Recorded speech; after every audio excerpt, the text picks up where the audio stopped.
ഓം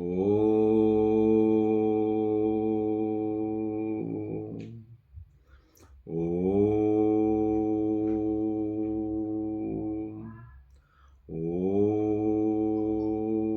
ഓം ഓം ഭൂർഭുവസ്വഃ തത്സവിതുർവരെണ്യം ഭർഗോ ദേവസ്യ ധീമഹി ധിയോ യോ ന പ്രചോദയാത്.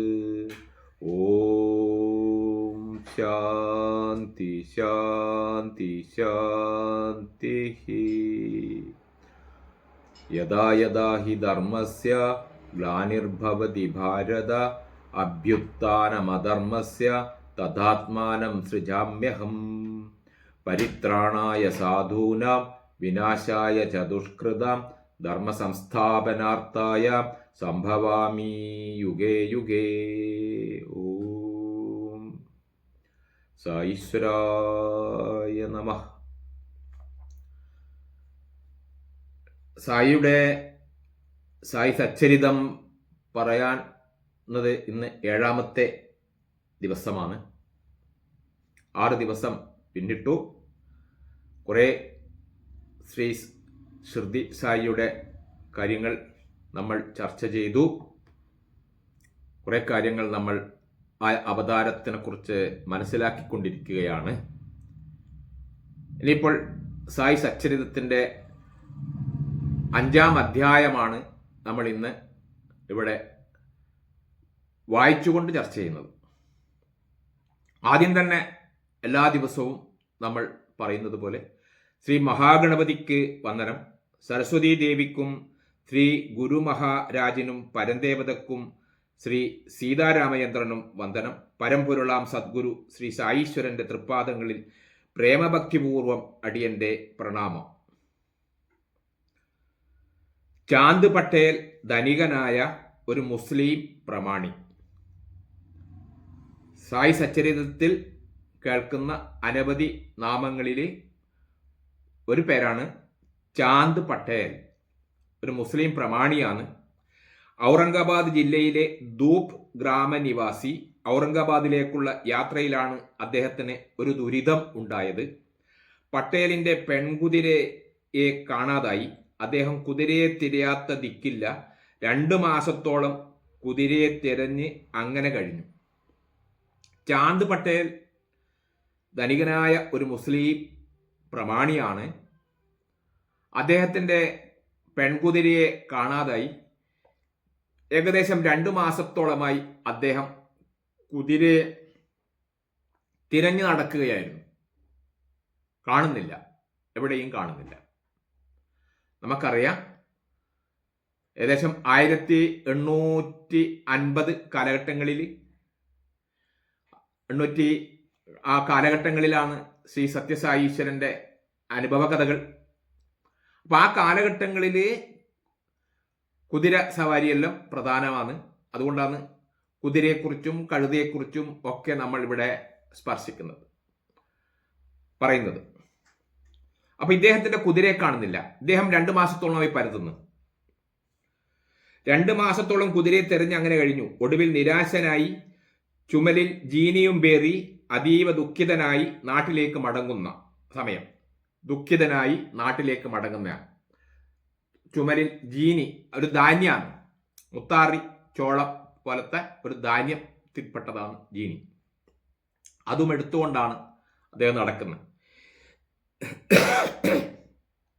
ഏകദേശം 9 കിലോമീറ്റർ നടന്നു കാണും. അപ്പോഴാണ് വഴിയരികിൽ ഒരു മാവിൻ ചുവട്ടിൽ അസാധാരണ തേജസ്വിയായ ഒരാളെ കാണുന്നത്. 9 കിലോമീറ്റർ നടന്നു. കുതിര കാണുന്നില്ലല്ലോ, കുതിരപ്പുറത്ത് പോയാൽ മതിയായിരുന്നു. പക്ഷെ കുതിരയെ നഷ്ടപ്പെട്ടു. അദ്ദേഹം നടന്ന് 9 കിലോമീറ്റർ കഴിഞ്ഞപ്പോൾ തേജസ്വിയായ ഒരാളെ കാണാൻ സാധിച്ചു. ആ തേജസ്വിയുടെ വേഷം നീളമുള്ള ഒരങ്കി, കഫനി, കയ്യിൽ തൊപ്പി, കക്ഷത്തിൽ ഒരു വടിയും. ഇതാണ് അദ്ദേഹത്തിന്റെ വേഷം. ഈ വേഷത്തിലാണ് അദ്ദേഹം തേജസ്വിയായ ഒരാളെ കണ്ടത്. ആ തേജോരൂപൻ കളിമൺ പൈപ്പിലെ പുകയില ഞെരടി നിറയ്ക്കുന്നു. പൈപ്പിൽ പുകയില നിറക്കുന്നു. അപ്പോഴാണ് ചാന്ദ് പട്ടേൽ പരിക്ഷീണനായി അവിടം കടന്നു പോകുന്നത്. അദ്ദേഹം ഇരുന്ന സ്ഥലത്ത് നിന്ന് ആ സ്ഥലത്തെ കൂടിയാണ് ഈ ചാന്ദ് പട്ടേൽ കടന്നു പോകുന്നത്. പരിക്ഷീണനായി നടന്നിട്ടാണല്ലോ വരുന്നത്. അപ്പോൾ ക്ഷീണമുണ്ട്. അവിടുന്ന് സ്നേഹപൂർവ്വം വിളിച്ചു, വരൂ, ഒന്ന് പുകവലിച്ചിട്ട് പോകാം, തണലിൽ അല്പം വിശ്രമിക്കുകയുമാവാം. വെയിലാണല്ലോ, കുറച്ച് വിശ്രമിക്കുകയും ചെയ്യാം, എൻ്റെ കൂടെ ഇരുന്ന് പുകവലിച്ചിട്ട് പോകാം. അദ്ദേഹത്തിനെ ക്ഷണിച്ചു. ആ തേജസ്വിയായ അദ്ദേഹത്തിന്റെ ക്ഷണം നിരസിക്കാൻ അദ്ദേഹത്തിന് കഴിഞ്ഞില്ല. ഇദ്ദേഹം എന്തോ ഒരു ആകർഷണം പോലെ അദ്ദേഹത്തിന്റെ അടുത്തേക്ക് നടന്നു നീങ്ങി. പിന്നെ അങ്ങോട്ട് നടന്നു. അപ്പോൾ ഫക്കീർ അടുത്തൊരു ചോദ്യം, എങ്ങോട്ടാണ്? ഈ ജീനി എന്തിനു വേണ്ടി? ഈ ധാന്യം എടുത്തിട്ട് എങ്ങോട്ടാ പോന്നെ താങ്കൾ? എൻ്റെ കുതിരയെ കാണാതായി. 2 മാസത്തോളായി എൻ്റെ കുതിരയെ കാണുന്നില്ല, പെൺകുതിരേന. അത് അന്വേഷിച്ച് വന്നതാണ്. അപ്പോൾ ആ നഷ്ടബോധത്തിൽ കൂടി എനിക്ക് കിട്ടൂല എന്നുള്ള വിചാരത്തിൽ കൂടി ഞാൻ തിരിച്ചു പോവുകയാണ്. അടുത്ത സ്ഥലം ചൂണ്ടിക്കാട്ടി അദ്ദേഹം, ആ തേജസ്വിയായ ആ മനുഷ്യൻ അടുത്ത സ്ഥലം കയ്യിനെ കൊണ്ട് ചൂണ്ടിക്കാണിച്ചു കൊടുത്ത് അടുത്ത സ്ഥലം ചൂണ്ടിക്കാണിച്ചു. അവിടെ തൻ്റെ കുതിരയെ പരതുവാൻ വേണ്ടി പറഞ്ഞു. അവിടെ തിരക്കി നോക്ക്, ചൂണ്ടിക്കാണിച്ചു. തിരക്കി നോക്ക്, കാണും ചിലപ്പോൾ എന്ന് പറഞ്ഞു. അദ്ദേഹം അവിടെ തൻ്റെ കുതിരയെ കണ്ടു. അദ്ദേഹം ആ സ്ഥലത്തേക്ക് പോയി. പെട്ടെന്ന് അദ്ദേഹത്തിന്റെ കുതിരയെ അവിടെ തന്നെ കാണാനിടയായി. അത്ഭുതമല്ലേ? 2 മാസത്തോളമായി പല സ്ഥലത്തും തെരഞ്ഞ് കാണാതായ കുതിരയെ ഒടുവിൽ കുതിരയെ കിട്ടൂല എന്നുള്ള വിശ്വാസത്തിൽ അദ്ദേഹം ശ്രമവും ഉപേക്ഷിച്ച് തൻ്റെ സ്വന്തം വീട്ടിലേക്ക് മടങ്ങുന്ന സമയത്താണ് വഴി അരികിൽ ഒരു തേജസ്വിയായ ഒരു ആളെ കാണുന്നത്. അയാളുടെ ആകർഷണത്താൽ അദ്ദേഹം വിളിച്ചപ്പോൾ അദ്ദേഹത്തിന്റെ സമീപത്തേക്ക് പോവുകയും, എന്താണ് താങ്കൾ പരിഭ്രമിക്കുന്നത്? മുഖത്ത് വല്ലാത്ത ഒരു പരിഭ്രമം കാണുന്നുണ്ടല്ലോ, എന്താ കാരണം എന്ന് അന്വേഷിച്ചു. തൻ്റെ കുതിരയെ കാണുന്നില്ല, അതാണ് എന്ന് പറഞ്ഞു. അദ്ദേഹം പെട്ടെന്ന് തന്നെ ഒരു ദിക്കിലേക്ക് കൈ കൊണ്ട് ചൂണ്ടിക്കാണിച്ചിട്ട് പറഞ്ഞു, ആ സ്ഥലത്ത് ഒന്ന് അന്വേഷിച്ചു നോക്കുന്നു. ഇദ്ദേഹം പെട്ടെന്ന് ആ സ്ഥലത്തേക്ക് അന്വേഷിച്ചു നോക്കുമ്പം തന്നെ അദ്ദേഹത്തിന്റെ കുതിരയെ കിട്ടി. അദ്ദേഹത്തിന്റെ സന്തോഷത്തിന് അതിരുണ്ടായില്ല. ഇദ്ദേഹം മഹായോഗി തന്നെ. ആ ഒറ്റ ഒരു ചെറിയ സംഭവത്തിൽ കൂടി തന്നെ അദ്ദേഹത്തിന്റെ മനസ്സിലാദ്യം വന്നതാണ്, ഇദ്ദേഹം ഒരു സാധാരണക്കാരനല്ല, ഇദ്ദേഹം ഒരു മഹായോഗി, ഒരു യോഗീശ്വരൻ തന്നെയാണ്. ആ സമയം ഫക്കീർ പട്ടേലിനോട് ഇരിക്കാൻ ആവശ്യപ്പെട്ടു. അതിനുശേഷം കൊടിയിലെടുത്ത് ആടി ഇരിക്കാൻ വേണ്ടി പറഞ്ഞു. ആടി ഇരുന്നതിന് ശേഷം അദ്ദേഹത്തിന്റെ മുന്നിൽ വെച്ചിട്ട് ഈ തേജസ്വി ആയ മുഖത്തോടു കൂടിയ ആ മനുഷ്യൻ ഫക്കീർ ഒരു കൊടിയിലെടുത്ത് മണ്ണിൽ കുത്തിയിറക്കി. ഒരു കൊടിയിലെടുത്തിട്ട് മണ്ണിൽ കുത്തിയിറക്കി. അവിടെ നിന്നും ജ്വലിക്കുന്ന ഒരു കനൽക്കട്ട വലിച്ചെടുത്ത്, തീക്കട്ട വലിച്ചെടുത്ത് വിസ്മയം പൂണ്ടു നിന്ന പട്ടേൽ അത്ഭുതകരമായ അടുത്ത രംഗവും കണ്ടു. ഫക്കീർ കയ്യിലിരുന്ന വടി കൊണ്ട് നിലത്ത് ശക്തിയായി അടിച്ചു. അദ്ദേഹത്തിന്റെ കയ്യിൽ ഒരു വടിയുണ്ടല്ലോ, ആ വടിനെ കൊണ്ട് നിലത്ത് ശക്തിയായി അടിച്ചു. ഉടൻ അവിടെ ജലപ്രവാഹമുണ്ടായി. ആ ജലത്തിൽ തുണി നനച്ച് പൈപ്പിൽ ചുറ്റി പിന്നെ ഫക്കീർ പുകവലിക്കാൻ തുടങ്ങി. ജലപ്രവാഹമുണ്ടായി. ആ ജലത്തിൽ തുണി നനച്ച് പൈപ്പിൽ ചുറ്റി പിന്നെ ഫക്കീർ പുകവലിക്കാൻ തുടങ്ങി. ഇതെല്ലാം കണ്ട് പട്ടേൽ പരിഭ്രമിച്ചു. പുകവലിച്ച ശേഷം ഫക്കീർ പട്ടേലിനെ കൊണ്ടും പുകവലിപ്പിച്ചു. വിസ്മയാധീനനായ പട്ടേൽ ഭക്തി പാരവശ്യത്തോടെ ആ ദിവ്യാത്മാവിനെ തന്റെ ഗൃഹത്തിലേക്ക് ക്ഷണിച്ചു. അദ്ദേഹം വേറെ ഒന്നും ആലോചിച്ചില്ല. എന്താണ് ചെയ്യേണ്ടത് എന്നൊന്നും അദ്ദേഹത്തിന് മനസ്സിലായില്ല.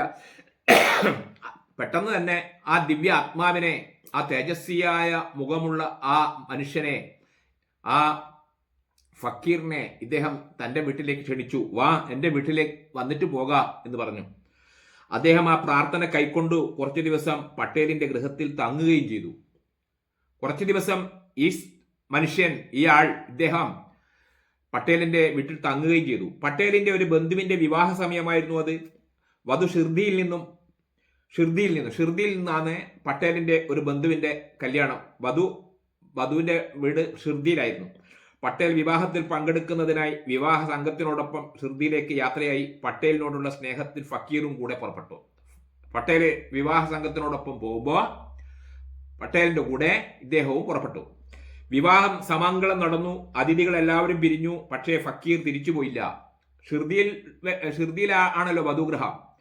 ഷിർദിയിൽ ഇദ്ദേഹം എത്തിയതിനു ശേഷം പിന്നെ ഷിർദിയിൽ നിന്ന് ഇദ്ദേഹം തിരിച്ചുപോയില്ല. ആ ഷിർദിയിൽ അദ്ദേഹം അവിടെ തന്നെ തങ്ങി.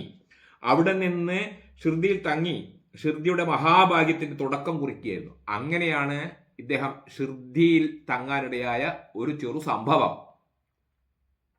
ഇദ്ദേഹം ഒരു സ്ഥലത്ത് ഇരിക്കുകയായിരുന്നു. ഇരിക്കുമ്പോൾ ഒരു ചാന്ദ് പട്ടേൽ എന്ന ധനികനായ ഒരു മുസ്ലിം പ്രമാണി അദ്ദേഹത്തിന്റെ ഇരിക്കുന്ന സ്ഥലത്തിന്റെ മുമ്പിലെ കൂടി നടന്നു പോവുകയായിരുന്നു. ചാന്ദ് പട്ടേലിന് ഈ സന്യാസി ഫക്കീർ ഇങ്ങോട്ടേക്ക് വിളിച്ചു. ആകർഷകമായ ഒരു മുഖം കണ്ട മാത്രയിൽ തന്നെ അദ്ദേഹം ക്ഷണം സ്വീകരിച്ച് അവിടെ അദ്ദേഹത്തിന്റെ മുന്നിൽ പോയി നിന്നു. ഇദ്ദേഹത്തിന്റെ പരിഭ്രമമുള്ള മുഖം കണ്ട് ചോദിച്ചു, എന്താണ് പ്രശ്നം, എന്താണ് മുഖം ഇങ്ങനെ ഒരു ദുഃഖം കാണുന്നുണ്ടല്ലോ. അന്നേരം പറഞ്ഞു, എൻ്റെ ഒരു കുതിര ഉണ്ടായിരുന്നു, പെൺകുതിര, കാണുന്നില്ല, 2 മാസത്തോളമായി ഞാൻ പരിധി നടക്കുകയായിരുന്നു, കാണുന്നില്ല എന്ന് പറഞ്ഞു. പെട്ടെന്ന് തന്നെ ഇദ്ദേഹം ഒരു സ്ഥലത്തേക്ക് ചൂണ്ടിക്കാണിച്ച് ആ ഭാഗത്തൊന്ന് പരിധി നോക്ക് എന്ന് പറഞ്ഞു. പെട്ടെന്ന് തന്നെ ചാന്ദ് പട്ടേൽ ആ ഭാഗത്ത് പോവുകയും കുതിരയെ കാണുകയും ചെയ്തു. അദ്ദേഹത്തിന് പെട്ടെന്ന് ഇതൊരു സാധാരണ മനുഷ്യനല്ല, ഒരു മഹായോഗിയാണ് എന്ന് അദ്ദേഹത്തിന്റെ മനസ്സിൽ തോന്നി. അദ്ദേഹം അവിടെ ഇരുന്നു. അവിടെ ഇരുന്നേരം അദ്ദേഹം അവിടെ ഇരിക്കാൻ പറഞ്ഞ് അദ്ദേഹം അവിടെ ഇരുന്നു. അദ്ദേഹത്തിന്റെ മുന്നിൽ നിന്ന് ഒരു കൊടിലെടുത്ത് മണ്ണിന്റെ ഉള്ളിൽ കുഴിച്ചു നോക്കി. കുഴിച്ച് അദ്ദേഹം ഒരു കനൽക്കട്ട വലിച്ചിങ്ങെടുത്തു. കൂടാതെ തന്റെ കയ്യിലുള്ള വടി കൊണ്ട് അവിടെ അടിച്ച സ്ഥലത്ത് ജലപ്രവാഹമുണ്ടായി. ആ ജലത്തിൽ തുണിമുക്കി തിരികി അദ്ദേഹം പൈപ്പിൽ ചുറ്റി. പിന്നെ ഫക്കീർ പുകവലിക്കാൻ തുടങ്ങി. ഇദ്ദേഹത്തിനെ കൊണ്ട് വലിപ്പിച്ചു. ഇദ്ദേഹം വലിച്ചു. ഇദ്ദേഹം പോകുമ്പോൾ എൻ്റെ വീട്ടിലേക്കൊന്ന് താങ്കൾ വരണമെന്ന് പറഞ്ഞു. അങ്ങനെ ക്ഷണം സ്വീകരിച്ചു. അദ്ദേഹം 2-3 ദിവസം അദ്ദേഹത്തിന്റെ വീട്ടിൽ തങ്ങി. അതിനുശേഷം അദ്ദേഹത്തിന്റെ ചാന്ദ് പട്ടേലിന്റെ ഒരു ബന്ധുവിന്റെ കല്യാണത്തിന് ചാന്ദ് പട്ടേലിന് പോകണമായിരുന്നു. അത് ഷിർദിയിലായിരുന്നു വധുഗ്രഹം. ആ വിവാഹ മംഗള യാത്രയോടൊപ്പം ചാന്ദ് പട്ടേലിന്റെ കൂടെ ഈ ഫക്കീറും അത് കൂടെ പോയി ഷിർദിയിലെത്തി. അങ്ങനെ ഷിർദിയിൽ നിന്ന് ഇദ്ദേഹം പിന്നെ മടങ്ങിയില്ല, ഷിർദിയിൽ തന്നെ തങ്ങി. ഷിർദിയിൽ അദ്ദേഹം താമസിക്കാനിടയായ ഒരു കാരണം ഇതായിട്ട് വേണം നമ്മൾ കാണാൻ, ഓർമ്മിക്കാൻ. വിവാഹ പാർട്ടി വന്ന കാളവണ്ടി കണ്ടോബ ക്ഷേത്രവളപ്പിൽ നിന്നു. ഒരു ക്ഷേത്രത്തിൽ വെച്ചായിരുന്നു കല്യാണം. കണ്ടോബ ക്ഷേത്രത്തിൽ നിന്നു ആളുകൾ അവിടെ ഇറങ്ങി. കൂടെ യുവാവായ ഫക്കീറും. തേജസ്വിയായ ആ യുവാവിനെ കണ്ട് ഭഗത് അദ്ദേഹത്തെ സ്വാഗതം സായി എന്ന് പറഞ്ഞ് സ്വീകരിച്ചു. ഒരു വിവാഹ മംഗള പാർട്ടിയിലാണ് ഇദ്ദേഹത്തിനെ കാണുന്നത്. എല്ലാ ആളുടെയും ശ്രദ്ധ ഇദ്ദേഹത്തിൽ തന്നെയായി.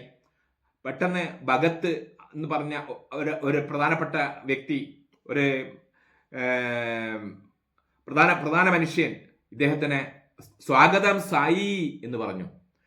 അങ്ങനെ എന്ന് പറഞ്ഞ് സ്വീകരിച്ചു. അതോടെ മറ്റുള്ള ജനങ്ങളും ഫക്കീറിനെ സായി സായി എന്ന് വിളിക്കാൻ തുടങ്ങി. അങ്ങനെയാണ് ഇദ്ദേഹം സായി ബാബ എന്നായി മാറിയത്. ആ സംഭവം നമ്മൾ ഓർമ്മിക്കണം. അങ്ങനെ ഷായി ഷിർദിയിൽ താമസമായി. ഷിർദിയിലുള്ള ഒരു മസ്ജിദിലെ ഇദ്ദേഹം താമസം ആക്കി. അവിടുന്ന് സദാ സന്തുഷ്ടനായിരുന്നു. ചിലപ്പോൾ അവിടുന്ന് മാരുതി ക്ഷേത്രത്തിൽ പോയിരിക്കും. അടുത്തു തന്നെ ഒരു ഹനുമാൻ ക്ഷേത്രമുണ്ട്. ആ ഹനുമാൻ ക്ഷേത്രത്തിൽ ഇദ്ദേഹം പോയി കുറച്ച് സമയം അവിടെ ഇരിക്കും, കുറച്ച് സമയം മസ്ജിദിൽ ഇരിക്കും. ഇങ്ങനെ മാറി മാറി അപ്പുറവും ഇപ്പുറവും ഇദ്ദേഹം ഇരുന്ന് ആളുകൾ ഇദ്ദേഹത്തിനെ കാണാൻ വേണ്ടി പോവും. അതുമല്ലെങ്കിൽ ദേവിദാസിന്റെ കൂടെ മറ്റൊരാൾ ദേവിദാസ്, യോഗിയായ ദേവിദാസ് വളരെ മുമ്പേ ഷിർദിയിൽ താമസമാക്കിയ ആളാണ്. ഷിർദിയിൽ ആദ്യമേ ഉള്ള ഒരു യോഗിയാണ് ദേവിദാസ് എന്ന പേരുള്ള ആള്. ഇദ്ദേഹം അവിടെ വന്നതിന് ശേഷം അവിടെയുള്ള യോഗിമാരും ഇദ്ദേഹത്തിനെ കാണാൻ ഇടയായി. അപ്പം അവരും ഇദ്ദേഹം ഒരുമിച്ച് താമസിക്കാൻ തുടങ്ങി. ഏറെ താമസിയാതെ ജാനകിദാസ് ഗോസായി എന്ന യോഗി ഷിർദിയിലെത്തി. അദ്ദേഹത്തിന് സായിയെ വളരെ ഇഷ്ടമായി. സായിക്ക് ഇരുവരും പരമാനന്ദത്തിൽ മുഴുകി പരസ്പരം സമയം ചെലവഴിച്ചു. ഇങ്ങനെ അവിടെ ഷിർദിയിൽ ഇദ്ദേഹം താമസിക്കാൻ ആരംഭിച്ചപ്പോൾ മസ്ജിദിലും അവിടെയുള്ള ഒരു ഹനുമാൻ ക്ഷേത്രത്തിലും മറ്റും മാറി മാറി താമസിക്കുകയായിരുന്നു. അവിടെ ആദ്യമേ തന്നെ 2-3 യോഗീശ്വരന്മാർ ഉണ്ടായിരുന്നു, ചെറുതും വലുതുമായ യോഗീശ്വരന്മാർ. അങ്ങനെ അതിനിടക്ക് മറ്റൊരു ജാനകിദാസ് എന്നു പേരുള്ള ഒരാളും അവിടെ വന്നു. അങ്ങനെ പരസ്പരം അപ്പുറവും ഇപ്പുറവും ഇവർ സമയം ചെലവഴിച്ചു. ഷിർദിയിൽ ഇടയ്ക്കിടെ വന്നുപോയിരുന്ന തപസ്യായിരുന്നു ഗംഗാഗീർ. അദ്ദേഹം ആദ്യം കാണുമ്പോൾ സായി തൃക്കരങ്ങളാൽ വെള്ളം കോരി ചെടി നനയ്ക്കുകയാണ്. സായിയുടെ തിരുമുഖം നേരിട്ട് ദർശിച്ചപ്പോൾ ഗംഗാഗീർ എന്ന് പറഞ്ഞ മറ്റൊരു തപസ്വി എന്ന് പറയുമ്പോൾ കുറച്ച് ആധ്യാത്മിക വിഷയത്തിലൊക്കെ കുറച്ച് ഉള്ള ആളും കുറച്ച് തപസ്സൊക്കെ ധ്യാനമൊക്കെ ചെയ്യുന്ന ആൾ എന്നുള്ള അർത്ഥത്തിൽ അദ്ദേഹം ഇദ്ദേഹത്തിനെ കണ്ടു. ഇദ്ദേഹത്തിന്റെ മുഖം കണ്ടപ്പാടെ ദർശിച്ചപ്പോൾ തന്നെ അദ്ദേഹം പറഞ്ഞു, ഇത് വിലതീരാത്ത രക്തമാണ്. ഈ എല്ലാവരും സായി ബാബ എന്ന് വിളിക്കുന്ന ഈ ഫക്കീറിനെ മുഖം കണ്ടപ്പാട് തന്നെ ഗംഗാഗീർ എന്ന് പറയുന്ന ആ യോഗി, ആ തപസ്വി ഇദ്ദേഹത്തിന് മുഖം കണ്ടപാടെ പറഞ്ഞു, ഇത് വിലതീരാത്ത രക്തമാണ്. ഇദ്ദേഹവുമായിട്ടുള്ള സംസർഗത്താൽ ഷിർദി അനുഗ്രഹിക്കപ്പെട്ടിരിക്കുന്നു. ഇദ്ദേഹവുമായുള്ള സംസർഗത്താൽ ഇദ്ദേഹം സാധാരണക്കാരനല്ല എന്ന് ആദ്യം പറഞ്ഞത് ഗംഗാഗീർ എന്നു പേരുള്ള തപസ്യായിരുന്നു. ചില ആൾക്കാർക്ക് ചില ആളെ കാണുമ്പോൾ പറയാൻ സാധിക്കുമല്ലോ, അങ്ങനെ അദ്ദേഹം അന്ന് പറഞ്ഞതാണ്. ഇദ്ദേഹം ഒരു സാധാരണക്കാരനല്ല. മഹാസിദ്ധനായിരുന്ന അക്കൽക്കോട്ട് മഹാരാജിന്റെ ശിഷ്യൻ ആനന്ദനാഥ് സായി ബാബയെ കണ്ടപ്പോൾ വിസ്മയിച്ചു പോയി. അക്കൽക്കോട്ടെ മഹാരാജിന്റെ ശിഷ്യൻ ആനന്ദനാഥ് എന്ന് പേരുള്ള മറ്റൊരു തപസ്വി സായിയെ കണ്ടപ്പോൾ വിസ്മയിച്ചു പോയി. അദ്ദേഹവും പറഞ്ഞു, ഇത് വിലയേറിയ രത്നം. ഇപ്പോഴിത് ആരും അറിയുന്നില്ല. ഒരു കാലം വരൂ, അന്ന് നിങ്ങൾ ഇക്കാര്യം അറിയും. എൻ്റെ ഈ വാക്കുകൾ ഓർമ്മിക്കുക. അന്ന് ആ രണ്ട് തപസ്വിമാർ പറഞ്ഞ ആ വാക്കുകൾ, ഇത് വിലതീരാത്ത രക്തമാണ് എന്ന് ആദ്യം കണ്ട ഗംഗാഗീർ എന്ന് പറഞ്ഞ ആളും, ഇത് വിലയേറിയ ഒരു രത്നമാണെന്ന് പിന്നീട് കണ്ടയാളും ഇദ്ദേഹത്തിനെ കുറിച്ച് പറഞ്ഞു. ഇപ്പോഴിത് ആരും അറിയില്ല. ഒരു കാലം വരും, അന്ന് നിങ്ങൾ ഈ കാര്യം അറിയും. എൻ്റെ വാക്കുകൾ ഓർമ്മിച്ചോ. ആദ്യകാലത്ത് സായിബാബ മുടി വെട്ടിയിരുന്നില്ല, മുടി നീട്ടി ആയിരുന്നു. അത് നീട്ടി വളർത്തിയിരുന്നു. ഒരു അഭ്യാസിയുടേതുപോലെ ഷിർദിയിൽ നിന്നും 9 നാഴിക അകലെയാണ് രഹട. സായിനാഥൻ അവിടെ പോയി തിരിച്ചു വരുമ്പോൾ മുല്ലക്കമ്പ്, മഞ്ഞപ്പൂക്കൾ ഉണ്ടാക്കുന്ന ചെടിയുടെ തൈ എന്നിവയും കൊണ്ടുവരും. തൃക്കൈകളാൽ അത് നടും. അതിൻ്റെ നനയും പരിചരണവും അവിടെ നിന്ന് തന്നെ ചെയ്യും. ആദ്യകാലത്ത് അദ്ദേഹം ചെയ്തിരുന്ന കാര്യങ്ങളാണ്. എവിടെന്നെങ്കിലും നല്ല പൂവിൻ്റെ ചെടികൾ കണ്ടാൽ ആ ചെടി കൊമ്പുകളും മറ്റും വാങ്ങി ഇദ്ദേഹം താമസിക്കുന്ന സ്ഥലത്ത് നടും, അതിന് വെള്ളം നനക്കും. ഇങ്ങനെ അദ്ദേഹം അവിടെ കഴിച്ചു കൂട്ടും. താത്യ കൊടുക്കുന്ന മൺകുടങ്ങളിലാണ് വെള്ളം കോരി ചെടി നനയ്ക്കുക. നന കഴിഞ്ഞാൽ കുടങ്ങൾ വേപ്പിൻ ചുവട്ടിൽ വെക്കും. ചുട്ടെടുക്കാത്ത കുടമായതിനാൽ അത് കുതിർന്ന് ഉടഞ്ഞു പോകും.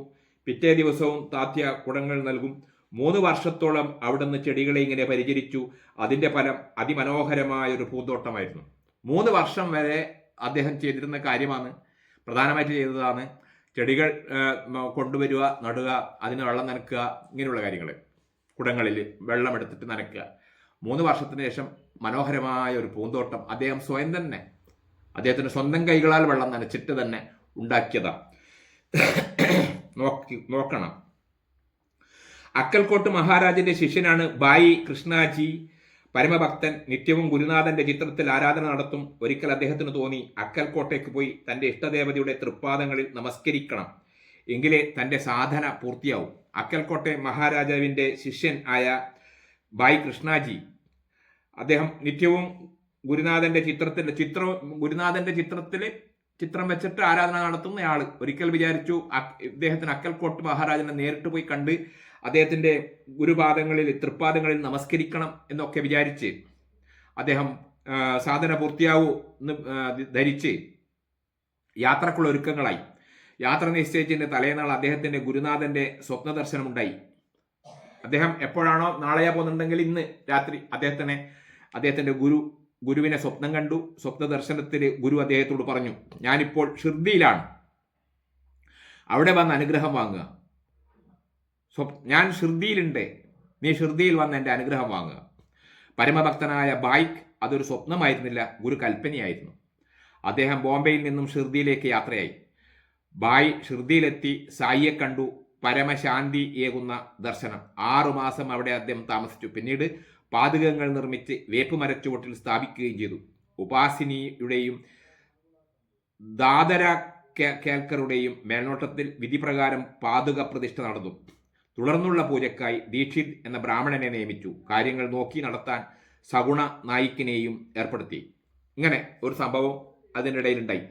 മൊയ്തീൻ ബായ് ഗുസ്തിക്കാരനും മുറുക്കാൻ കച്ചവടക്കാരനുമാണ്. ഒരിക്കൽ ബാബയും മൊയ്തീൻ ബായിയും തമ്മിൽ തർക്കമുണ്ടായി. അത് അവസാനിച്ചത് ഗുസ്തി മത്സരത്തിൽ ബാബയ്ക്ക് മൊയ്തീൻ ബായിയെ കീഴ്പ്പെടുത്താൻ കഴിഞ്ഞില്ല. അതൊരു പരിവർത്തനത്തിന്റെ തുടക്കമായിരുന്നു. അതോടെ ബാബ വസ്ത്രധാരണ രീതിയും ജീവിതശൈലിയും മാറ്റി. തലയിൽ തുണിക്കഷ്ണം കൊണ്ട് ഒരു കെട്ട്, ധരിക്കുന്നത് കൗപീനവും കഫ്നിയും, ഇരിക്കാൻ ഒരു കഷ്ണം ചാക്ക്, കിടക്കാൻ മറ്റൊന്നും. വളരെ ലളിതമായ വസ്ത്രധാരണം അവിടുന്ന് ഇഷ്ടപ്പെട്ടു. ഇതിനെക്കുറിച്ച് ബാബയുടെ കാഴ്ചപ്പാട് അവിടുന്ന് പറയാറുണ്ടായിരുന്നു: കുബേരത്വത്തെക്കാൾ നന്ന് ദാരിദ്ര്യം തന്നെ. കാരണം ഈശ്വരൻ ദരിദ്രന്റെ തോഴനാണ്. കുബേരത്വത്തെക്കാൾ നന്ന് ദാരിദ്ര്യം തന്നെ. കാരണം ഈശ്വരൻ ദരിദ്രന്റെ തോഴനാണ്. അദ്ദേഹം സ്വയം പറഞ്ഞതാ. ഗംഗാഗീറും ഗുസ്തിപ്രിയനായിരുന്നു. ഒരിക്കൽ ഗുസ്തിയിൽ ഏർപ്പെട്ടിരിക്കെ പെട്ടെന്ന് കടുത്ത ക്ഷീണം തോന്നി. ഈശ്വരനുമായി ഗുസ്തി പിടിക്കൂ, അങ്ങനെ ശരീരം തളർത്തുന്നതാണ് നന്ന്. ഇങ്ങനെയൊരു അരുളപ്പാട് തന്റെ കാതിൽ മുഴങ്ങുന്നതായി ഗംഗാഗീറിന് തോന്നി. അതോടെ ഗംഗാഗീറിന് വിരക്തി ആളിക്കത്തി. അദ്ദേഹം ലൗകിക ജീവിതം ഉപേക്ഷിച്ചു. പുൻതമ്പിക്കടുത്ത് ഗോദാവരിയുടെ സമീപം ആശ്രമമുണ്ടാക്കി ശിഷ്യന്മാരോടൊപ്പം അവിടെ താമസമായി. ഗംഗാഗീർ എന്ത് ചെയ്തു? അദ്ദേഹം ഒരു തപസ്യായിരുന്നു. ഇദ്ദേഹം ഷിർദിയിൽ ഗോദാവരിന്റെ തീരത്ത് ഒരു ചെറിയൊരു ആശ്രമം ഉണ്ടാക്കി. അദ്ദേഹവും കുറച്ച് ശിഷ്യന്മാരും അവിടെയും താമസമാക്കി.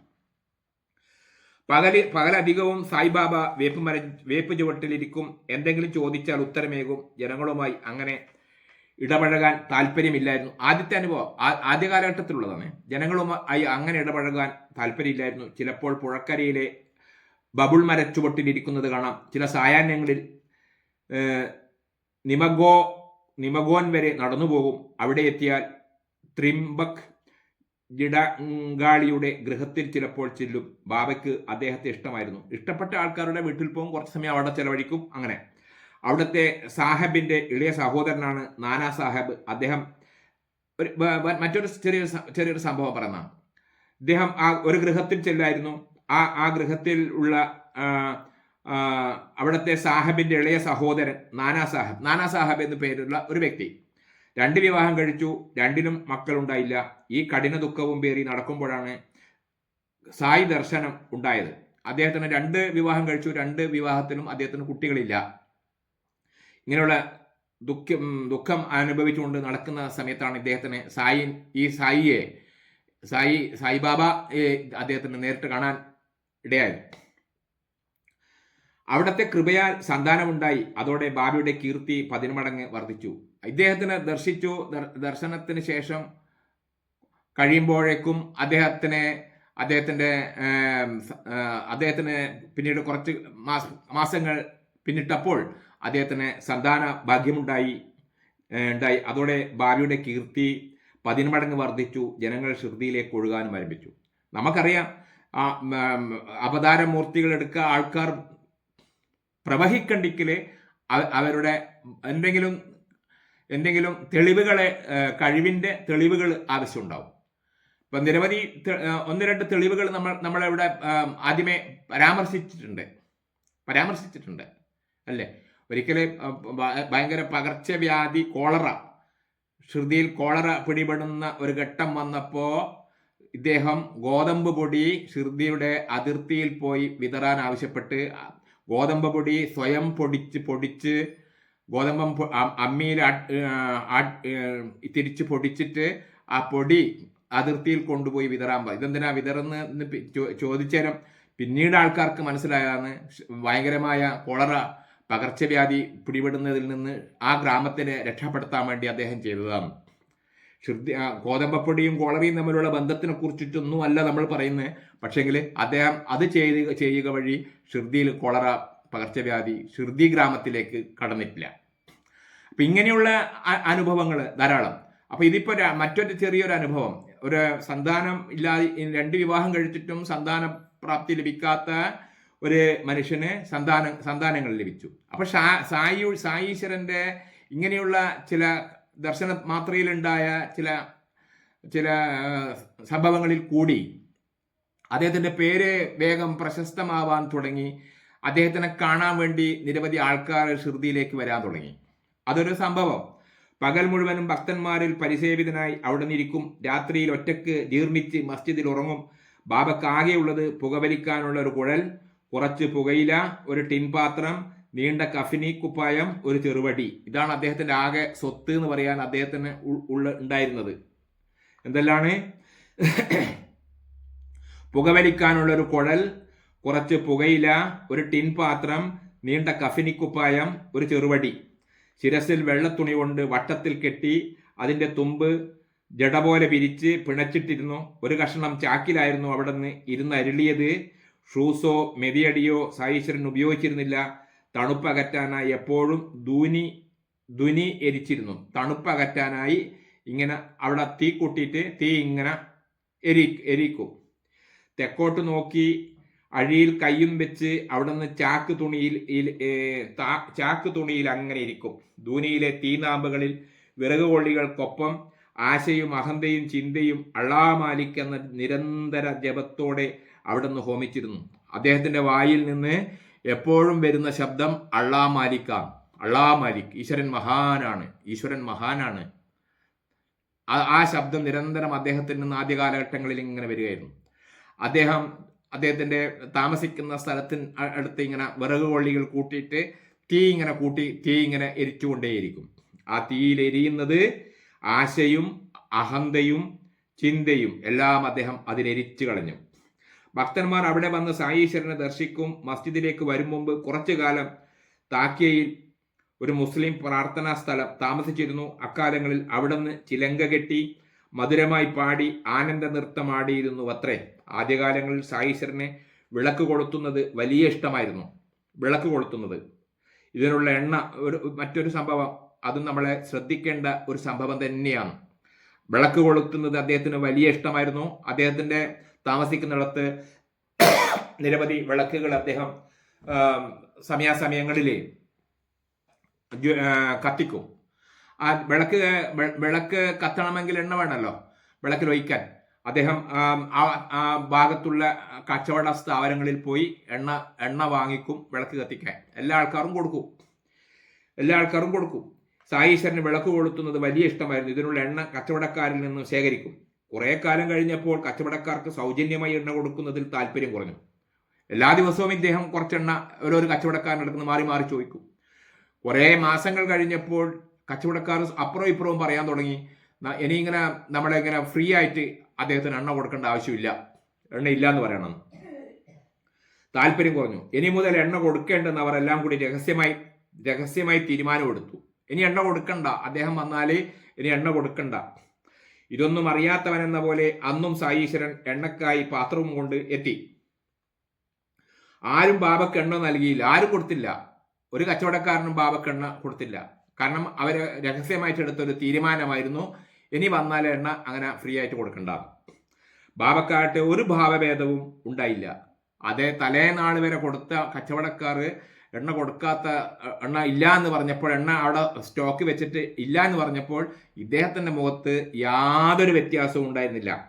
തികഞ്ഞ സമചിത്തതയോടെ അവിടുന്ന് മസ്ജിദിലേക്ക് മടങ്ങി. സമചിത്തതയോടെ അദ്ദേഹം മസ്ജിദിലേക്ക് മടങ്ങി. പതിവ് പോലെ വിളക്കിൽ തിരിയിട്ട് അതിനുശേഷം എണ്ണ സൂക്ഷിച്ചിരുന്ന തകരപ്പാട്ട പരിശോധിച്ചു.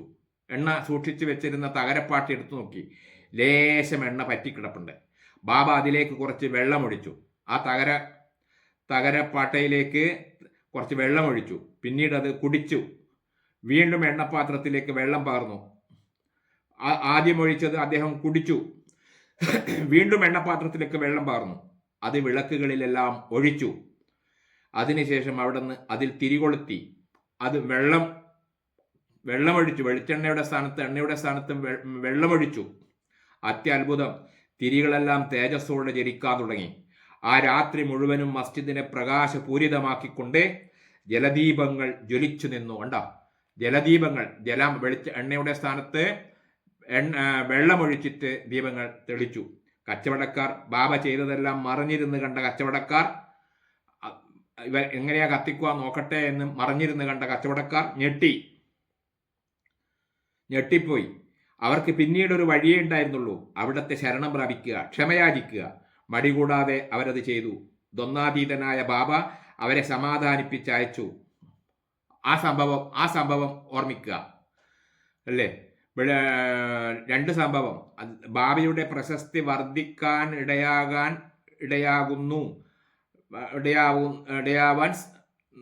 ഉണ്ടായ രണ്ട് സംഭവങ്ങൾ. ഇതും കൂടി ആയപ്പോൾ കച്ചവടക്കാർ ഒന്നടങ്കം എടുത്ത തീരുമാനം, ബാബക്ക് എണ്ണ കൊടുക്കേണ്ട ആവശ്യമില്ല, കുറേ നാളായി ഇങ്ങനെ ഫ്രീ ആയിട്ട് വാങ്ങുന്നു, ഇനിയും ഫ്രീ കൊടുക്കേണ്ട ആവശ്യമില്ല എന്നവർ പറഞ്ഞ്.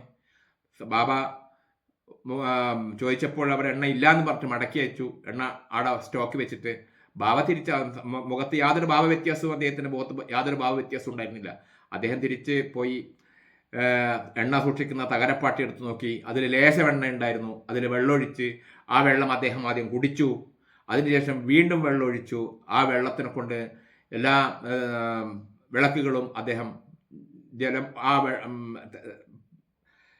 പാത്രത്തിലുള്ള വെള്ളം ഒഴിച്ചു, പാട്ടയിലുള്ള വെള്ളമൊഴിച്ചു ജലിപ്പിച്ചു. സായിയിൽ ജലവിളക്കുകൾ നല്ലപോലെ ജലിക്കാൻ തുടങ്ങി. നിരസിച്ച കച്ചവടക്കാരൊക്കെ എണ്ണ കൊടുക്കാൻ വൈമനസ്യം പ്രകടിപ്പിച്ച കച്ചവടക്കാർക്കൊക്കെ അത്ഭുതമായി. അന്നേരം അവർക്ക് മനസ്സിലായി, ഇതൊരു സാധാരണ മനുഷ്യനല്ല.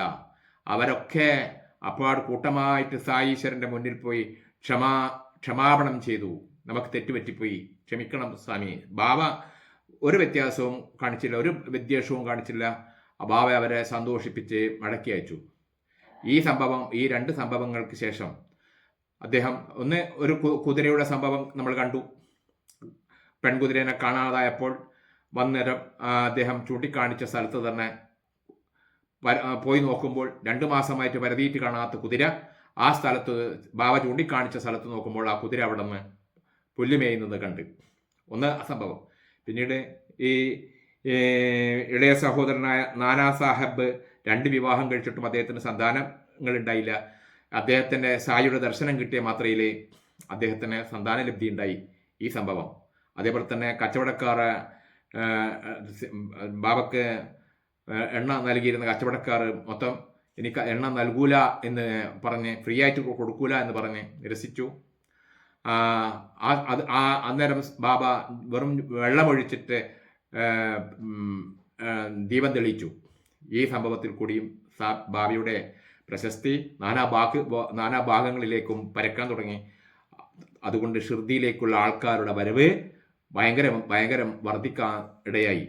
ഇത്രയും പറഞ്ഞുകൊണ്ട് ഇന്നത്തെ ഈ ലഘു വായിട്ട് സായി സച്ചരിതത്തിൻ്റെ വായന ഇന്നിവിടെ നിങ്ങളുടെ മുന്നിൽ വെക്കുന്നു. എല്ലാ ആൾക്കാരും ദിവസേന കുറച്ച് സമയമെങ്കിലും ഇതിനു വേണ്ടി മെനക്കെടണം. ആരും ഉപേക്ഷ കാണിക്കരുത്. നമ്മുടെ ഭാഗവത സപ്താഹം ഭാഗവതത്തിലുള്ള ഭഗവാന്റെ കാര്യങ്ങൾ പറയുന്നത് പോലെ, രാമായണത്തിലുള്ള ഭഗവാന്റെ കാര്യങ്ങൾ പറയുന്നത് പോലെ തന്നെ സായീശ്വരൻ്റെ മഹിമകളും നമ്മൾ കേട്ട് മനസ്സിലാക്കണം. അത് നമുക്ക് നിത്യജീവിതത്തിൽ വളരെ ഉപകാരപ്രദമായിരിക്കും. ധാരാളം മാറ്റങ്ങൾ നമ്മളിൽ ഉണ്ടാവാൻ ഇടയാകും. നമ്മൾ ഇത് കേൾക്കുന്ന ആൾക്കാർ മറ്റുള്ള ആൾക്കാർക്ക് ഷെയർ ചെയ്യണം. ഇതിൻ്റെ എണ്ണം കാണുന്ന ആൾക്കാരുടെ എണ്ണം, സബ്സ്ക്രൈബേഴ്സിൻ്റെ എണ്ണം കൂട്ടിക്കൂട്ടി വരാൻ വേണ്ടി നിങ്ങളുടെ ഒക്കെ സഹായങ്ങൾ പ്രതീക്ഷിച്ചുകൊണ്ട് ഇന്നത്തെ ഇത് ഇവിടെ നിർത്തുന്നു. ഓം ശ്രീ സായീശ്വരായ നമഃ.